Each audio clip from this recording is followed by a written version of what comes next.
Kutoka KTN News. Tulikuwa tumekuuliza, je, unadhani wamiliki wa majengo nchini wameweka miundo msingi inayowafaa walemavu?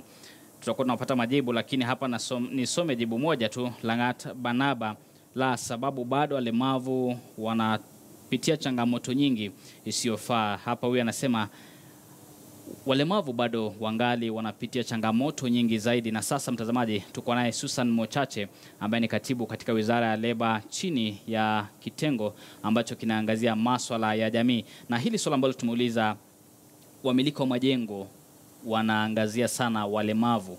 Maana unapata mara nyingi majengo yana ile tunaita stairs, lakini hana sehemu za wale watu ambao wanatumia zile wheelchairs kwa kimombo kuweza kuingia kwenye haya majengo. Na vile vile utapata pia kwenye magari ya umma hakuna mikakati ambayo imewekwa kuhakikisha kwamba watu walio na ulemavu wanaweza kujitegemea. Hawahitaji mara nyingi watu kuwasaidia kama vile tunavyoona kwa visa vingi. Kwa nini mambo yawe ama tuwe na visa kama hivi?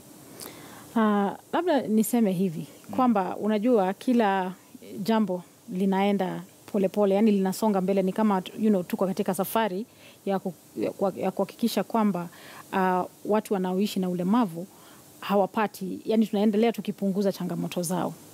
Kwa hivyo kwanza niseme kwamba tunapoidhinisha siku hii, lazima kwanza tuweze kutambua na kushukuru kazi ambayo imeweza kuwa ikiendelea katika nchi yetu kuleta usawa katika maisha ya watu ambao wana ulemavu. Na hakika kuna mengi, na tunajua kwamba kuna mengi, na moja yapo ni juu ya maneno ya mijengo.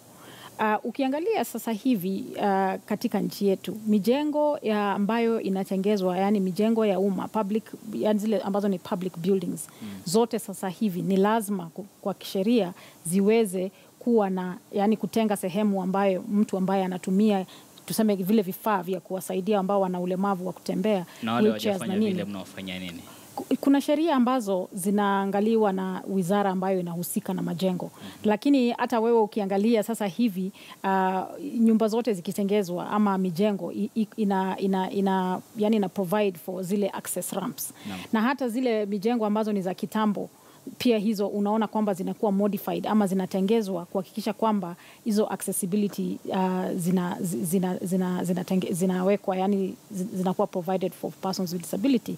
Tuseme uende kwa ofisi karibu zote za serikali sasa hivi, zote zinajaribu sana zimetengenezwa kuhakikisha kwamba hizo ramp zipo. Kwa hivyo mi naona kwamba kama nchi tumeweza kusonga mbele, na hiyo ni kulingana na sheria zetu na sera zetu ambazo ni mojawapo ya zile ambazo ziko mbele sana kuhakikisha kwamba zile haki za watu ambao wana ulemavu zinaangaziwa. Na mi ningependa kumwambia msikilizaji kwamba awe patient, yani tuwe na utulivu. Tunasonga kwa utaratibu kuhakikisha kwamba maneno haya yote yanaweza kutengezwa, kwa sababu tuseme kama maneno ya kuajiriwa kazi, kwa muda mrefu watu ambao wana ulemavu hawakuwa wakiandikwa. Lakini sasa hivi ni lazima serikali inapoandika itenge 5% ya ajira zote kwa watu ambao wana ulemavu. Na ukienda Public Service Commission hivi sasa wanapoandika lazima waweze kuona kwamba mtu ambaye ana ulemavu anaandikwa. Na tuseme kama ni mtu ambaye anahitaji mtu wa kumsaidia, hata huyo naye anaandikwa na kulipwa na serikali ili aweze kumsaidia mtu ambaye ana ulemavu. Kwa hivyo kuna mengi ambayo tunafanya kama nchi ambayo inatusongesha mbele. Katibu, hebu niruhusu kidogo nipate simu. Kuna ambaye ni Ogola kutoka county Akot kutoka kaunti ya Kisumu, na arifiwa hapa. Akot, ujambo, na labda mchango wako ni upi kuhusiana na hili swala? Ujambo. Naam. Mimi ni Joyce kutoka Kisumu. Unaweza changia vipi kuhusiana na hili swala letu usiku wa leo? Je, unahisi kwamba wale watu walio na ulemavu wanaangaziwa vilivyo? Kile ambacho naweza sema, naam, serikali imejaribu kiasi. Lakini kile ambacho ningependa tena kuongezea, naam, ni ya kuwa hata mawaziri wa wale ambao ni walemavu wanafaa kukuwa walemavu wenyewe.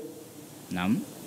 Kwa sababu wao wanaelewa ni changamoto zipi wanapitia. Hello. Naam, nakusikia, endelea tu.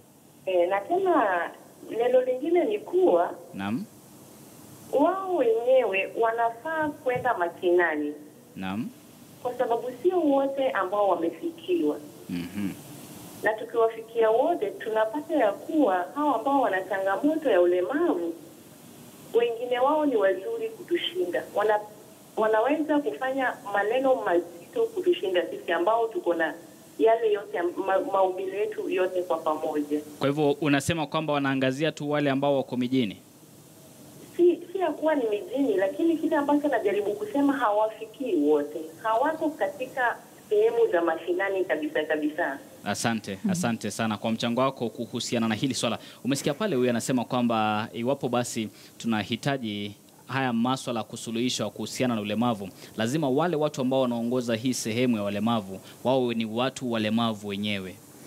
Ndio, na mimi kwanza ningependa kusema kwamba lazima tutambue na yani tupe serikali heko, kwa sababu kuna watu ambao wana ulemavu ambao wana yani viti vya uongozi.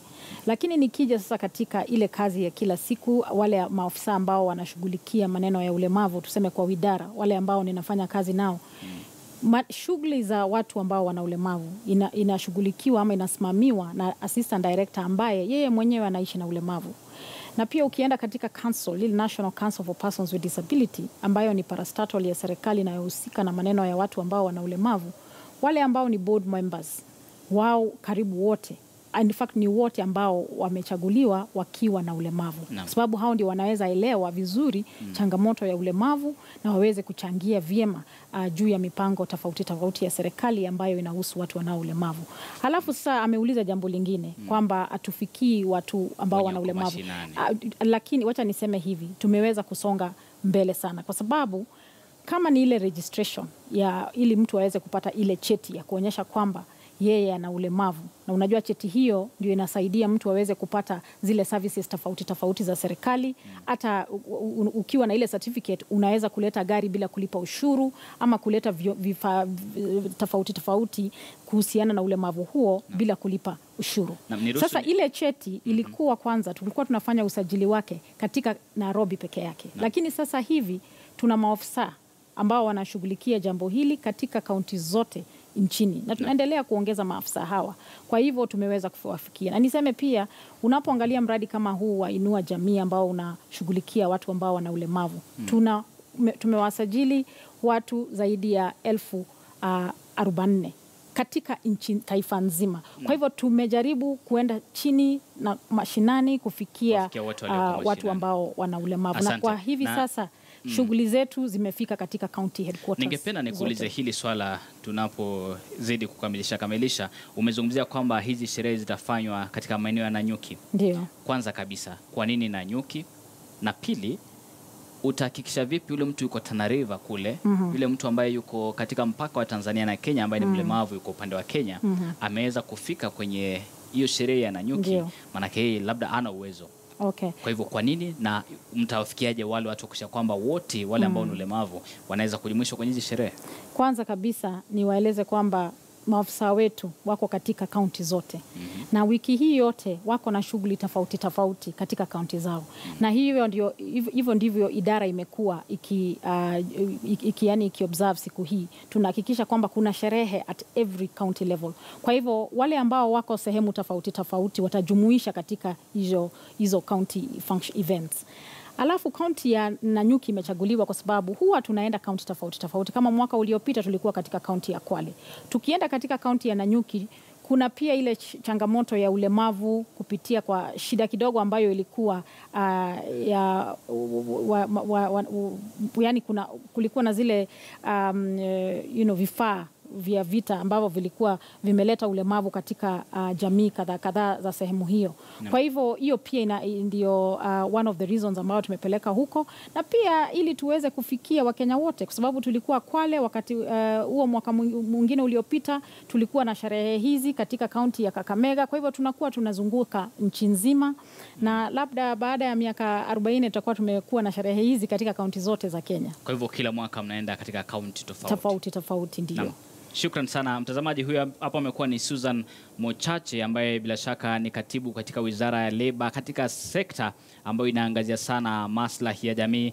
Na katika swali letu tulikuwa tumeuliza, je, unadhani wamiliki wa majengo nchini wameweka miundo msingi inayowafaa walemavu? Na 94% wanasema la, na 6% tu ndio basi wanasema ndio, kumaanisha kwamba basi kulingana na hizi ambazo umeweza kuweka mtazamaji, ama kulingana majibu yako, ni kuwa bado haijawekwa miundo msingi ambayo inafaa zaidi kuhakikisha kwamba walemavu wote wameweza kuangaziwa, na hasa sehemu za kazi, maeneo mbalimbali ambayo bila shaka na miundo msingi. Na ningependa hapa nisome jumbe mbili tu ama tatu. Gengo Musa anasema inategemea jinsi walivyojenga. Endapo kuna lift ya kufikia sakafu ya juu ni shwari. Mwingine hapa leo Musambai anasema la, kwa mfano ofisi nyingi hata za kiserikali zinapopaswa kuhudumia umma bado zipo ndani ya mijengo iliyo na ngazi pekee bila kuzingatia mahitaji ya walemavu. Hizo hapo ni sauti zenu mtazamaji, na kuhusiana na hili swala, mchango wenu kuhusiana na hili swala ameweza kusikia katibu katika hii wizara. Basi yani masuala ambayo wataweza kuangazia zaidi katika siku za usoni, kuhakikisha kwamba walemavu wote wameweza kuangaziwa, na ili sote tuwe wa Kenya ambao tunaungana kwa umoja, uwe ni mlemavu ama sio mlemavu. Mtazamaji, hizo hapo ni taarifa za jukwaa la KTN kuhusiana na hili swala katika mjadala wa siku ya leo kuhusiana na siku ya ulemavu duniani. Hivyo ndivyo hali ilivyo mtazamaji, lakini siku nyingi tutakuwa tunaungana naye katibu katika hii wizara ambaye ni Susan Mochache, tuzungumzie mengi zaidi kuhusiana na hili swala. Mtazamaji, kufikia hapo mie